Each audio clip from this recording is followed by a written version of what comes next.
Hello and welcome to Exploring Jeeps. Today we're going to be installing the Ursa J30. The J30 is a top used for camping where it allows two people to sleep comfortably in the top of the Jeep without having a rooftop tent. It actually is a pop-up top and everything is contained within it. You can see it here in the deployed position. And you get into it from the inside, so there's panels inside that are removed and you can climb up into the top, and then you get out through the rear doors. So it's a nice setup. One of the things, you can either have it installed at the factory in San Diego or Portland, Oregon, or you can have it delivered to a like a transit center where they like a freight center. Comes in a huge box that's very well built, although you can see there was some damage here from transportation. You rent a U-Haul trailer to get it to your house. It just barely fits in I think it's a 6x8 trailer, and they package it very, very well. It comes all apart in different pieces. The rear window and some other additional pieces are shipped in boxes inside the top. But you had a lot of wood left over afterwards and a lot of screws that you have to take out. But we used an impact driver, and it really worked out pretty well. It was put in there very nicely, and we use this in the winter when we want to store the top. What we ended up doing was buying these at Home Depot and just stick them onto the bottom of the crate, and then I'm able to move it around in the garage or as needed. So I have another video where I made this winch setup to lift the top off, and there's the two tops sitting next to each other. The J30 is quite a bit taller than the stock top. Lifted off the top with the winch, just barely had enough room to do it. This is not the way to do it with just a strap through there, but we ended up just kind of needing to do it. We didn't have a bunch of guys who could lift the top. It's very heavy. It was just my father and I. There's some foam that gets put onto the Jeep, or you can put it up onto the top, and I would recommend putting it on the top and not onto the Jeep. And then there's new bolts that come with it. So there's 6 that go in the back, 3 on each side. They're a little bit longer, the new bolts, and they have a bigger flange, like with the washers at the top, so that the pressure's a little bit better.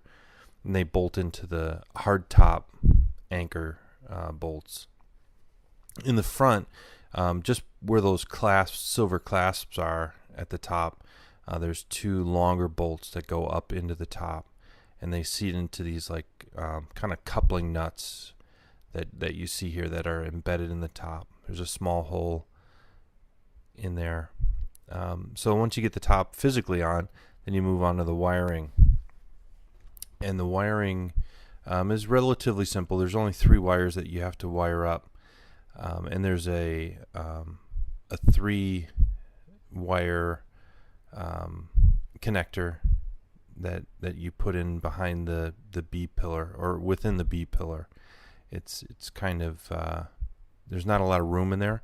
If I had to do it again, I would probably put the connector all the way at the top and extend the wires a little bit further.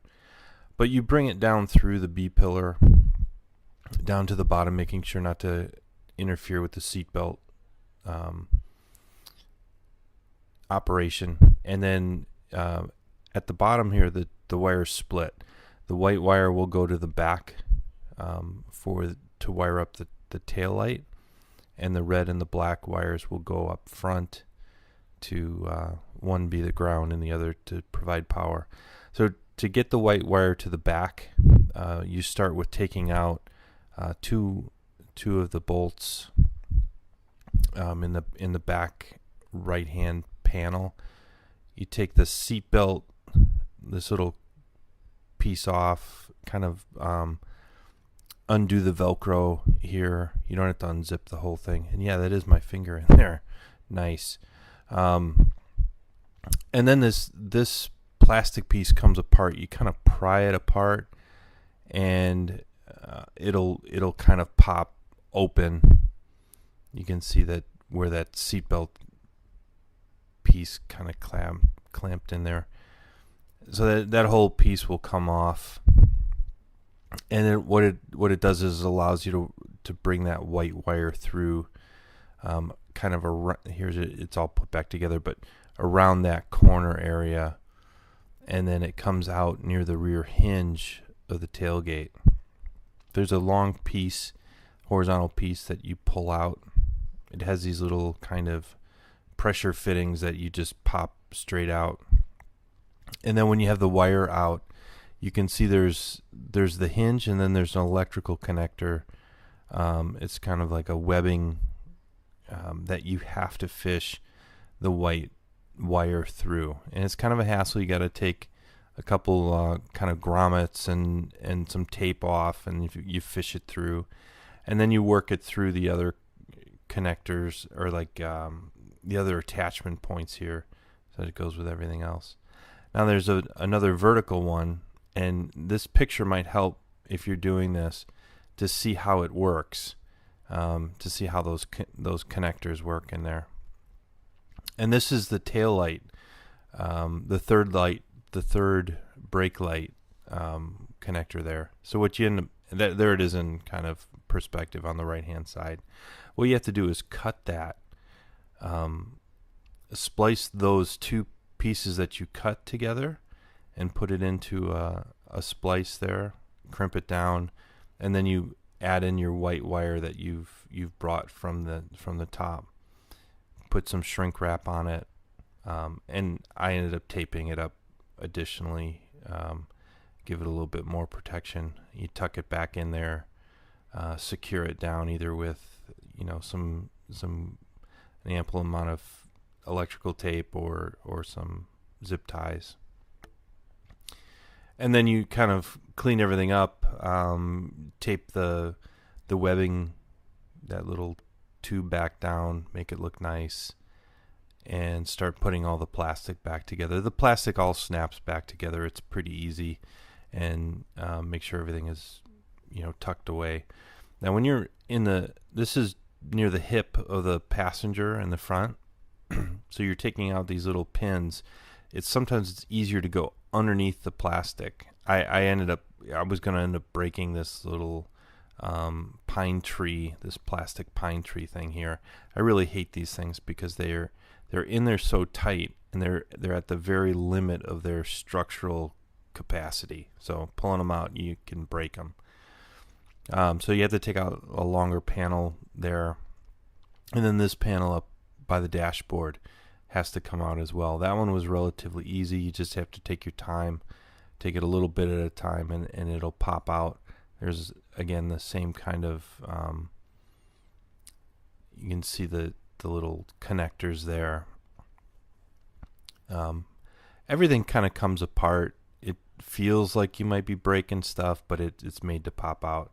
There's where you see the blue there is a grounding point. And so what I did is I extended the black wire to that grounding point, and then I ran the red wire, the power up through there, and then this is where you put the wires through the firewall. There's actually just foam in here, like yellow foam, and what you do is I took a long screwdriver and just pushed it through, made a hole, and then ran the wire through there and tried to secure it down the best I could.